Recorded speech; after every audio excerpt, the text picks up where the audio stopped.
রুশ বাহিনীর সাথে সম্মুখ যুদ্ধে ইউক্রেনীয় সেনাবাহিনীর একদিনে 1235 জন সেনা নিহত হয়েছে বলে জানিয়েছে রুশ প্রতিরক্ষা মন্ত্রণালয়। বুধবার এক বিবৃতিতে রুশ প্রতিরক্ষা মন্ত্রণালয়ের পক্ষ থেকে এই তথ্য জানানো হয়।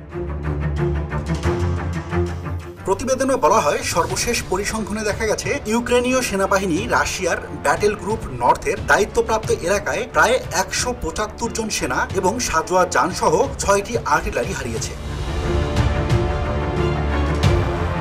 ব্যাটেল গ্রুপ ওয়েস্টের দায়িত্বপ্রাপ্ত এলাকায় 210 জন সেনা, একটি মার্কিন তৈরি সাজোয়া যান এবং একটি পোলিশ নির্মিত স্বচালিত আর্টিলারি ব্যবস্থা এবং ব্যালট গ্রুপ সাউথের দায়িত্বরত অবস্থায় 165 জনেরও বেশি সেনা এবং একটি আর্টিলারি হারিয়েছে ইউক্রেনীয়রা। এছাড়াও রাশিয়ার ব্যালট গ্রুপ সেন্টারের দায়িত্বপ্রাপ্ত এলাকায় 450 জনেরও বেশি সেনা এবং দুটি সাজোয়া যান, ব্যালট ইস্টের দায়িত্বরত এলাকায় 165 জন সেনা, একটি ট্যাঙ্ক ও দুটি আর্টিলারি, ব্যালট গ্রুপ ডেনিপরের দায়িত্বপ্রাপ্ত এলাকায় 70 জনেরও বেশি সেনা এবং 6টি জ্যামিং স্টেশন হারিয়েছে ইউক্রেনীয় বাহিনী। আল জাজিরার খবরে বলা হয়েছে, গত 2 জুলাই ইউক্রেনের খার্কিভে বড় ধরনের ড্রোন হামলা চালিয়েছে রুশ বাহিনী। হামলায় আগুনে পুড়ে যায় একটি ভবন, ক্ষতিগ্রস্ত হয় আশপাশের কয়েকটি স্থাপনা।